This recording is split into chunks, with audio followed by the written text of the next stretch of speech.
Black history is not just my history, it's our nation's history.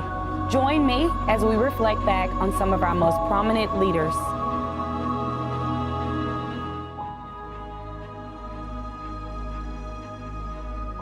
With the loss of freedom, separation from his wife and children, Henry Box Brown was determined to reclaim his time. Brown paid $86 to be shipped in a box from Richmond, Virginia to Philadelphia, Pennsylvania in 1849. The box, 3 feet long by 2 feet 8 inches deep by 2 feet wide with the words "dry goods" displayed on the side, Henry set out on a 27-hour transport journey that included time on a wagon, train, steamboat, and ferry. When Brown arrived in Philadelphia and the box was finally opened, he sang a psalm from the Bible.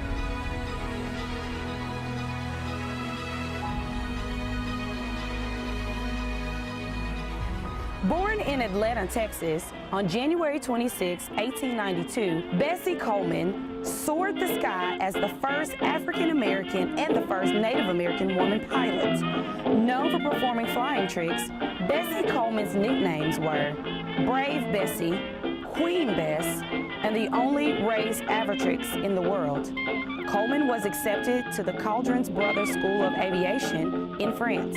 She received her international pilot's license on June 15, 1921, and her goal was to encourage women and African Americans in general to reach their dreams.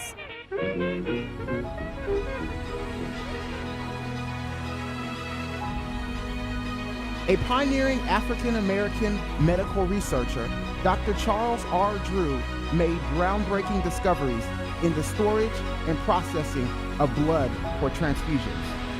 Dr. Drew was the first African-American surgeon selected to serve as an examiner on the American Board of Surgery.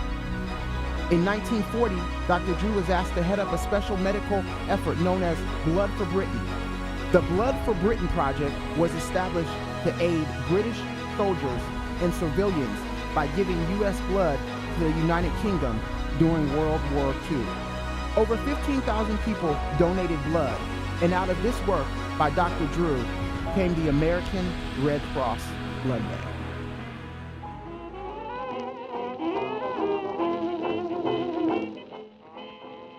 Their Eyes Were Watching God, a Zora Hurston special, was a creative twist on how life as an African-American woman rang true. The Harlem Renaissance, y'all. The Harlem Renaissance, the rebirth, was the development of the Harlem neighborhood in New York City as the Black cultural mecca in the early 20th century, and the subsequent social and artistic explosion that resulted. Its purpose? To find outlets for group expression and self-determination as means to achieve equality and civil rights. From the 1910s through the mid-1930s, the period is considered a golden age in African-American culture, manifesting in literature, music, stage performance, and art. Artists such as Langston Hughes, Louis Armstrong, Josephine Baker, and the Cotton Club.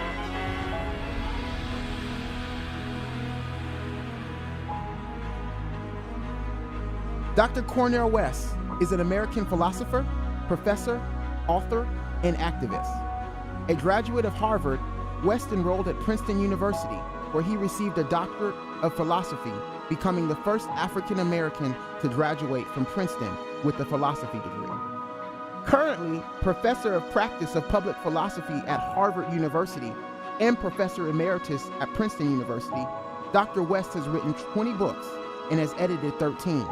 A passion to communicate to the masses in order to keep alive the legacy of Martin Luther King Jr., a legacy of telling the truth and bearing witness to love and justice.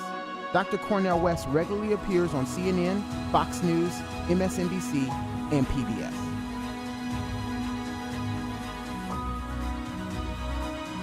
No justice, no peace. No justice, no peace. The 15th Amendment to the United States Constitution guaranteed all Americans the right to vote. Many states and local cities use tactics such as poll taxes, literacy tests, and pure intimidation to stop African Americans from casting their ballot. A peaceful planned voting demonstration in Selma, Alabama, on March 7, 1965, turned into what is now referred to as Bloody Sunday. Bloody Sunday was captured on television, causing President Lyndon B. Johnson to call for comprehensive voting rights legislation. Frederick Douglass once said, "If there is no struggle, there is no progress." The civil rights movement of the 1960s was a struggle, and yet a coming out of sorts for all people who believed in equality, regardless of race or gender. Black Americans learned again and again, year after year, the definition of freedom depended on the goals of those in political power, the economy, international pressures, the mood of the nation, and the strength of the black masses to influence a shift. It was through the civil rights movement that many modern-day activists worked collectively with a goal of creating an equal America.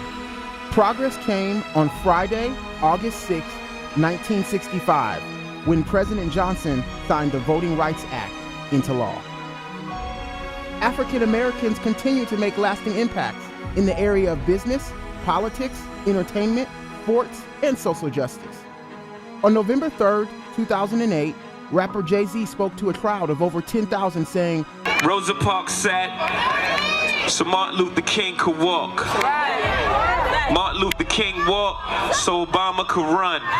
The next day, Barack Obama was elected the 44th president of the United States.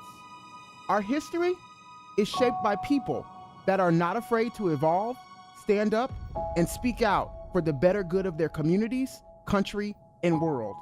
Harriet Tubman, strong and courageous, led over 300 slaves to freedom during a 10-year span, reminding us to remember, you have within you the strength, the patience, and the passion to reach for the stars to change the world.